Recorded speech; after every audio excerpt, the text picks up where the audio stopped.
Welcome back to Meet the Authors with me, your host, Phil Levin, and we're glad you can stay with us. For our third guest tonight is Sally Poarch. And Sally Poarch, I'm very happy to introduce today because she's done something really special. Sally decided that what she wanted to do was bring a special gift to her grandchildren, a memoir. Now, so many people would like to write a memoir, and it's not that hard, but this is really a special thing that she's done. This is a hardcover book she's put together, and I'm going to let Sally tell you all about it. And here we are. Sally? Hey, Philip. Thank you for inviting me.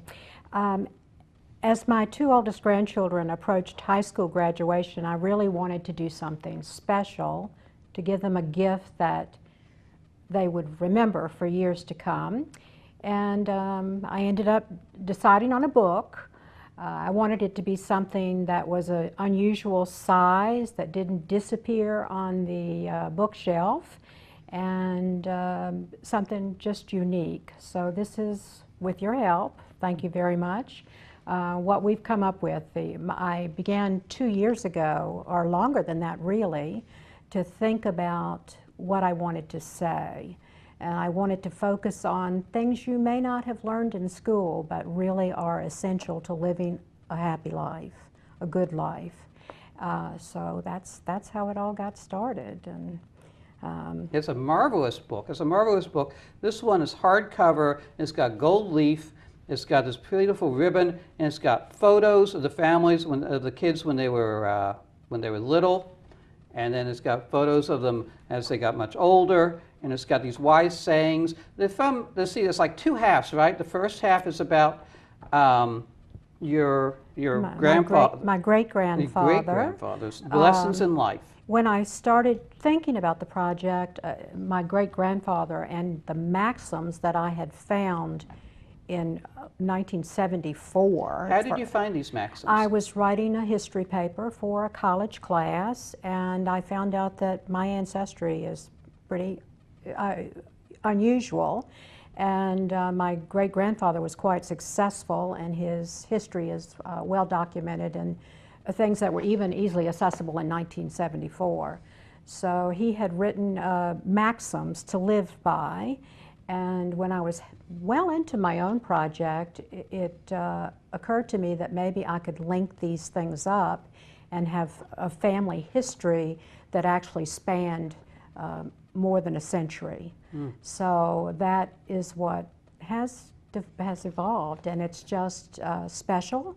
I like to think that my grandchildren will read it and reread it as they grow older and wiser maybe, and that in some generation to come, maybe someone will even expand on this.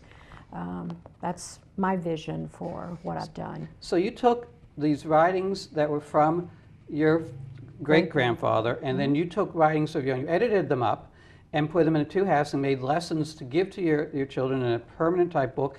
Tell me about the process of getting it together, the graphic designer you had to have, publishing. Tell us a little bit about the actual work. I would never have gotten this to where it is today without Philip's help.